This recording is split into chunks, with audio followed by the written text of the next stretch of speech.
Olá, eu sou a professora Adriana Pedroso, nós já tivemos uma aula e agora vamos para a nossa terceira aula aí de língua portuguesa. Novamente, sempre nós vamos estar mostrando para vocês o roteiro de estudos aí para auxiliar vocês.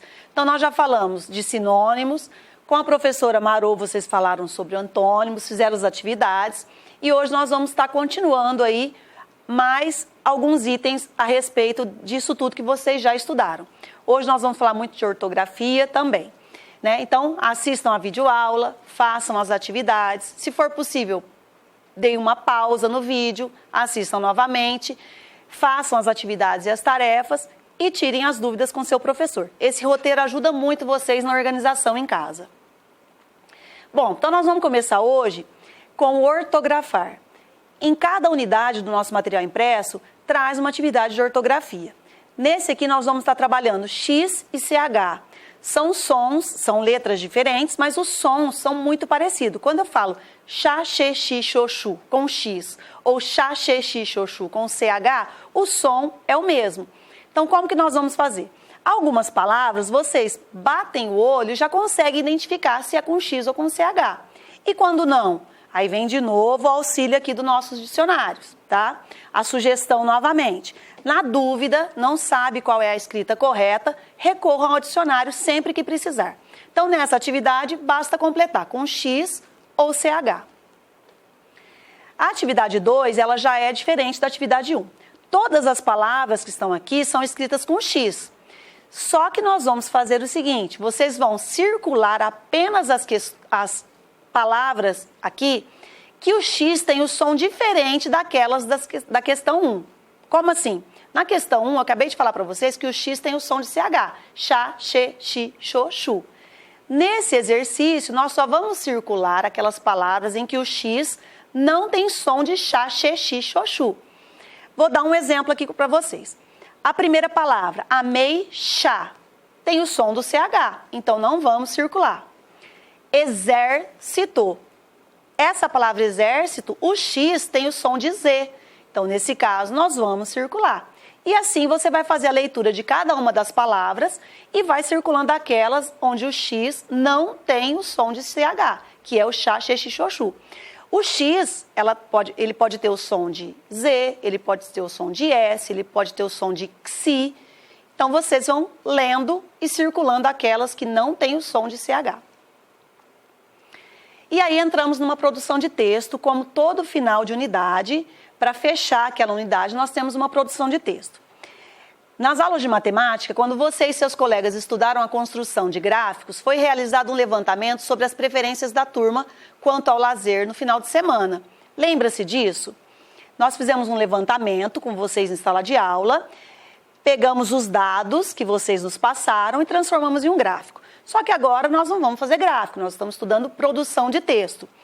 Nestas aulas, vamos descobrir detalhes sobre as diversões preferidas da turma. Para isso, você e seus colegas realizarão entrevistas. Se estivéssemos em sala de aula, nós faríamos as entrevistas em sala de aula, um colega entrevistaria o outro e depois transformaríamos essa entrevista na produção de texto. Como vocês estão fazendo aí de casa, não é possível a gente ir para a escola ainda, então vocês vão poder realizar essa entrevista com alguém da sua casa. Então você pode entrevistar, se você tiver um irmão mais velho, se você tiver um primo que fique com você aí na sua casa, ou até mesmo um adulto da casa, tá? Para você poder fazer essa entrevista, porque sem ela você não consegue fazer a produção do texto. Entrevista é um texto que se desenvolve pelo jogo de perguntas feitas pelo entrevistador e de respostas dadas pelo entrevistado. O entrevistador prepara suas perguntas antes do encontro com o entrevistado e, durante a conversa, anota as respostas e as atitudes do entrevistado. Depois escreve o texto. Quando fala anota as respostas e as atitudes, porque às vezes quando o entrevistado vai responder, às vezes ele se altera na resposta, por exemplo, muito animado ou às vezes triste. Então é interessante que você anote qual foi a atitude dele durante a sua resposta, para depois você incluir no seu texto. Roteiro de trabalho. Toda a produção de texto do nosso material impresso traz esse roteiro. E se nós seguirmos esse roteiro, o nosso texto será bem produtivo, será bem escrito e o leitor, quem vai fazer a leitura desse texto, vai conseguir entender com clareza. A primeira parte é a preparação oral. Para elaborar a entrevista proposta nessas aulas, você precisa saber um pouco mais sobre as características desse tipo de texto. Como a gente acabou de ver lá atrás, a entrevista é uma pessoa fazendo perguntas e a outra pessoa respondendo. Segunda parte, elaboração das perguntas. Então, você vai pensar quem você vai entrevistar aí na sua casa e você vai elaborar as perguntas antes no seu caderno. Escreva 3 perguntas que gostaria de fazer ao seu colega, no caso aí alguém da sua família, sobre as atividades que realiza para se divertir. Então aqui o tema da nossa entrevista é diversão, é lazer. Sugeriu que você faça 3 perguntas, mas eu dou uma sugestão assim, se você se sentir à vontade para perguntar mais de 3 itens, fique à vontade. Passo 2, observe se as perguntas estão formuladas de forma clara. Se preciso, reescreva-as. O que quer dizer isso de forma clara? Quando você for fazer a pergunta para o seu entrevistado, ele tem que entender o que você está querendo que ele responda. A terceira parte é a realização da entrevista. Então, você vai ter em mãos, você já escreveu no seu caderno as perguntas, e aí você vai lendo para o seu entrevistado, ele fala para você a resposta e você vai anotando aí no seu caderno. Então, você vai ter em mãos a sua entrevista. Quarta parte é a revisão do texto. Antes de passar o seu texto a limpo, verifique se. Então, sempre traz aí esse roteiro de verificação do texto. Estruturou perguntas e respostas, criou legendas para indicar as falas do entrevistador e do entrevistado, para explicar alguma coisa, algum detalhe a mais. Incluiu alguma rúbrica que exponha reações do entrevistado, entre parênteses, se você colocou a reação dele ao te responder. Pontuou adequadamente, a pontuação é sempre muito importante. Grafou as palavras corretamente. Grafou é escreveu, então você usou aí a ortografia correta. Em caso de dúvida, novamente recorra ao dicionário. E dê um título para a sua entrevista.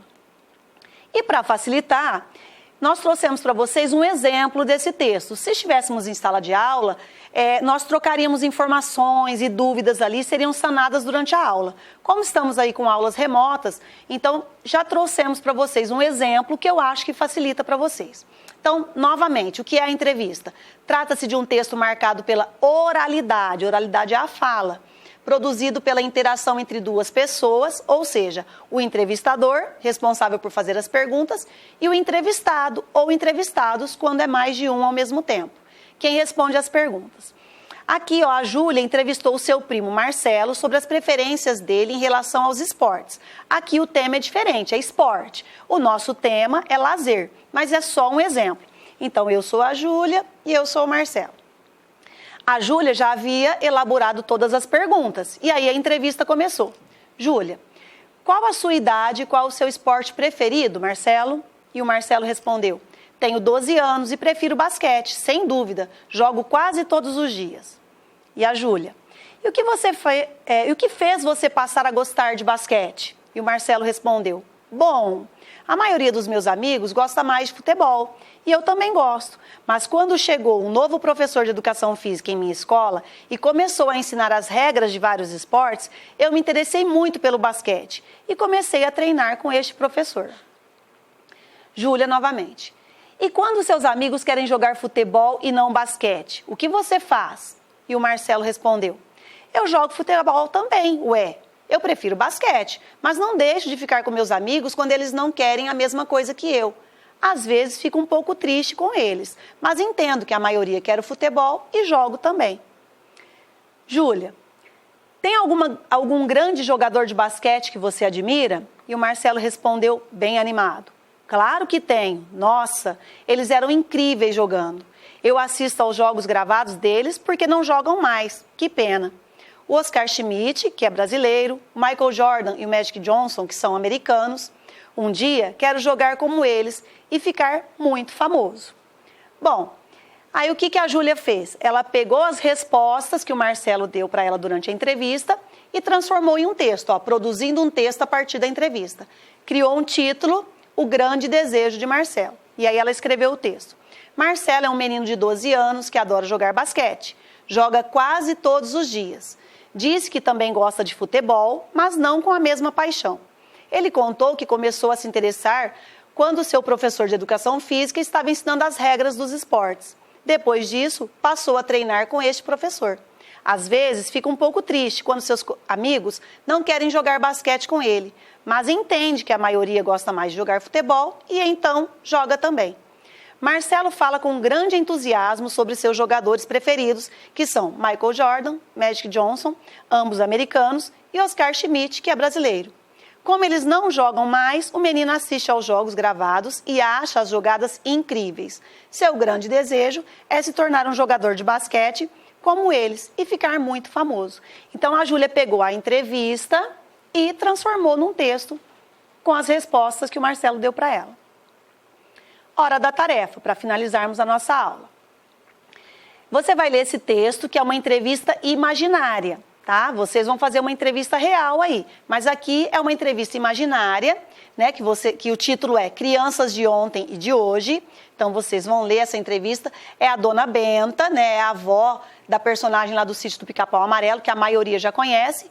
Vocês vão ler a entrevista dela e depois vão responder. Como eu disse na outra aula, a maioria das tarefas, ela não traz as linhas no nosso material para você responder. Então, você vai responder no seu caderno, de maneira organizada, coloque a data, a página e comece a fazer as suas respostas. Então, você vai ler a entrevista e vai responder o A, o B, o C e o D sobre ela, tá? A número 8 é a finalização da nossa entrevista. Você realizou a entrevista com seu colega e anotou as respostas dele em seu caderno. Aqui falou seu colega porque nós faríamos em sala de aula. Como vocês estão em casa, vai depender de quem vocês entrevistaram aí da família. Você vai pegar as anotações da sua entrevista e vai transformar num texto como aquele que eu acabei de ler, que a Júlia escreveu sobre o Marcelo. E aí você vai seguir aqui, ó, letra A. Com as anotações em mãos, escreva as respostas apresentando as ideias principais, pois não é usual escrever tudo que o entrevistador falou. Então, você vai vendo aquilo que é mais importante aí da sua entrevista. Na letra B, leia as respostas que escreveu e verifique se o texto está claro e fiel à resposta dada pelo entrevistado. Nós não podemos mudar o que o entrevistado falou, tá? Nós podemos, assim, elaborar de uma maneira mais clara, mas sem mudar o que ele falou para você durante a entrevista. Letra C. Crie rubricas que revelem as reações do entrevistado. Então, às vezes, entre parênteses, você coloca se ele ficou triste, se ele ficou animado quando ele disse aquilo, tá? Se ele ficou muito entusiasmado. Não é obrigatório, mas ajuda você aí também.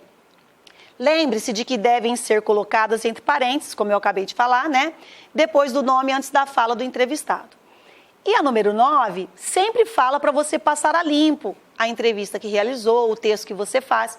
Quando estamos em sala de aula, normalmente o aluno faz, mostra para o professor dá algumas dicas que precisa melhorar e ele vai e passa limpo.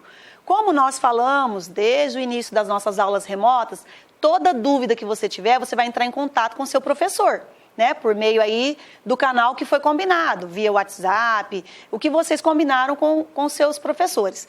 E aí vocês podem mandar para o seu professor, ele dá uma lida, ele dá outra ideia para você de como melhorar, e aí você passa a limpo esse texto para finalizar, ok? Todo final de capítulo também nós temos sugestões de livros, né, de leituras. Como vocês estão em casa, né, não podemos sair de casa, então vocês podem procurar na internet. Muitos desses livros aí você encontra para fazer a leitura na internet, tá? Então nós temos aqui Poemas para Brincar, Onde Tem Bruxa Tem Fada, O Poço dos Desejos, Dicionário Engraçado, e esse daqui é a Palavra Mágica do Moacir Ciliar. Então, se vocês procurarem na internet, vocês encontram esses livros aí para vocês lerem em casa, tá bom?